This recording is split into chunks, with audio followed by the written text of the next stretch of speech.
Hey guys, I'm Daniel. We're doing another customer profile today, and today we have Bill. So Bill, thank you very much for coming in. And so I invited Bill in here because he has a different mindset of when he plays Airsoft. When I play Airsoft, I think quick, carry only what I need, be light, be fast. And then Bill, on the other hand, is, I don't know how to put it, like juggernaut. Bill, tell me a little bit about your game style. Well, my game style is I like to play what I guess you would call a diet milsim. That's what I like to call it. Where you got objectives where, you know, you got to go blow up this or something like that, but without the command structure that the some of the John Liu games have. Yeah. I started mainly playing at Jericho where they run a lot of those games. First game I ever played. I got hooked because we started using vehicles and nothing's cooler than riding on top of an APC staring at paintballers. But yeah, I mean, my game style has always been I like to carry everything except the kitchen sink. I like to... It's a lot more intimidation factor than anything. I'm running like 11 mags, 2 grenades, 3 shells. I was going to say, tell us a little bit about what you have set up and what you're thinking, you know, how you kind of set yourself up here, because there's a lot of gear you're carrying. Yeah, I always, when I first started Airsoft, I was always into, like, I always wanted a grenade launcher. I saw Arnold Schwarzenegger in Predator, and I was like, I gotta have an M203 on my gun. Great movie, by the way. Yeah, wonderful. And so, I started out, my first rig was, I want to say it was like an OE Tech, the one where it's 6 built-in pouches and then 2 up here. Then I switched to a one of those lightweight mesh rigs where you can do your own stuff. Yeah. Then finally I was like, you know what, I need an actual plate carrier. So I went full plate carrier, and then I was like, you know what, I want to carry as many mags as possible. So I got 7 up here, plus another 4 on my leg, along with my pistol. And it's just more of a... I like to make sure I don't have to ever go back and reload. I generally shoot semi-auto most of the time. When I played at, where was it, New Horizon, it's the first time I ever had to go to my leg rig.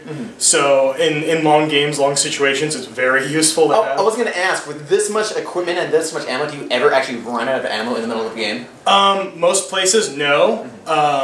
Like I said, the John Liu game, I'm pretty sure if they hadn't called the game in the next few minutes, I was on my last mag and I was about to switch to my pistol. So, but we won the game in the end, so I didn't really care. So my other question is, with this much weight, is that like a hindrance? Does that like mess up your speed or your mobility at all? Or you feel you're actually no. I mean, I played football for 8 years, so I'm used to carrying a lot of gear. So, like, I can sprint at most times, but a lot of times you'll see all the kids go running, and I was like, I'm right behind you, and I walk up. I've had times where I just, like, because they're at such a far range, I'm like, you're not going to hit me, so I can just walk across the field and no one hits me. Definitely, sounds good. And then also, I love your M16. On, like, the scary, intimidation, awesome-looking factor, this thing is sick-looking. So, tell us a little bit about this as well. It started out as a base ICS M16A3. First thing I did was I put this Noveski rail on it. This was originally from my first Airsoft gun, which was an AGM M16. As you can see, I have a thing for M16s and M4s. From there, the M203 was something I got for Christmas when I got my first Airsoft gun. When my battery, I had an old Chinese battery, eventually died, I put in a 9.6 in the stock that's permanently in there. You have to unbolt it to get it out. The motor, after I stripped the main piston, I upgraded to, I think I'm running the Magic Box one now. Nice. I just redid the inner gears because I stripped another gear, so I mean this gun's about 2 years old. I figured it's about time stuff starts wearing out. I'm running the Amp High Torque motor, Magpul MOE grip, which is actually really, really comfortable. It is. I love that grip. Nice. Yeah, definitely. And I think I'm running a JBU 6.1 type board. So pretty good range and accuracy with it? I can hit people and they don't even know they're getting hit. This thing's got a lot of range on it, shooting about 400. And then the last thing, you have a grenade launcher. How effective is grenade launchers, and how well do you actually use it, or is it more for show? It's a lot for show, but at the same time, it's had its times where it's been very handy. When people are hiding in the bush, I've used one of my grenades. I think this one shoots like 120 something. Don't want to get hit by that. So I could shower an area and I'll get a bunch of people at once. Obviously, not very good for room clearing or anything. This gun's kind of long.